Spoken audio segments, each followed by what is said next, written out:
So నాన్న నువ్వు మొదలెడితే ఈరోజు ఒక వాయిస్ జగల్బందీ చేద్దామని. సరే. ఔరా ఈ రచనా చమత్కృదేమియో గాని ప్రకృతి సౌందర్యమును అధక్కరించుచు కురు సార్వభౌముడైన నా మానసమును సైతం ఆకర్షించుచున్నదే. ఏమి వీరల రూపలావణ్యాతిశయుడు అపూర్వములే ఈ త్రిజగన్మోహనాకృతిలెవరివయ్యుండును. ఓ ఏం వీరలెవరు ఇచ్చట ఉండుటకు గతం బేబి. ఇది ఏమి వీరు ప్రతివచనం వేయరు. ఓ ఏం వీరలెవరు ఇచ్చట ఉండుటకు గతం బేబి.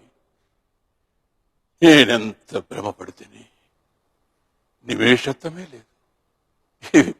ఇవి సాలభంజికలు. ఏమి ఈ విచిత్ర రూప కల్పన, మట్టి లోకోత్తర కళా కౌశలము, సభాభవనమున ఉద్యానవనమా ఎంత రమణీయముగునున్నది.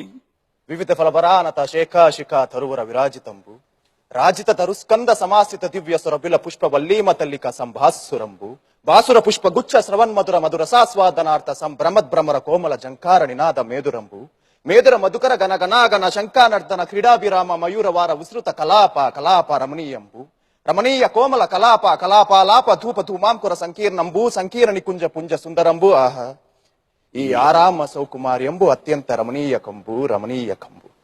నవకండ భూమండలాది మగుట తటగటిత మణిగ్రుని నిరంతర నీరాజిత నిజపాద పంకేరహుండనై సింధురా చతుస్తయ పరివేశిత వసుంధరాభార దూర్వహుండనై పరరాజమత సంహరణ భీకర భుజబల సమగ్రుండనై అభిమాన ధనుండనై దుర్నిరీక్షుండనై 14 భువనమ్ములొక్క పెట్టు నెత్తి వచ్చిన నుక్కడంప జాల ప్రచండ ప్రతాప ప్రభా విభాషుతులుగు నూర్గురు సోదరులకు అగ్రచుంటనై చండతర పరాక్రమోజ్వలమై దిగంత విశ్రాంత సజ్జసౌవిలేసతమై అభిమాన వల్లరి బందీకృతమై నిష్కలంకమై జగంబున పేరెన్నిక గన్న సుక్షత్రియ వంశమున జనించి అనేక క్షోహిణీ చము సమూహంబునగు అధీనాదుండనగు నాకు ఈ ప్రపంచమున ఏది అసాధ్యము.